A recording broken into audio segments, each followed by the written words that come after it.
Magaling, magaling. Wala akong masabi. Siyempre, Coach Chito yan. Nag-enjoy ako sa performance. Habang nakita ko yung buong performances ng Team Parokya ni Chito, mas na-excite akong ipakita yung inihanda ng Team Stelco.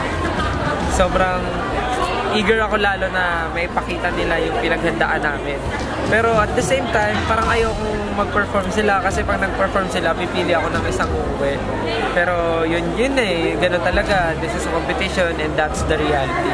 Pero going back to the performance of Team Parokya ni Chito, sobrang nag-enjoy ako, sobrang saya, and sobrang proud ako, hindi lang sa talent, hindi lang sa artist, kundi pati kay Coach Chito, na sobrang nakakapag na nakapag-produce siya ng ganitong klaseng talent sa The Voice Generation stage. Congrats, galing, wala akong masabi.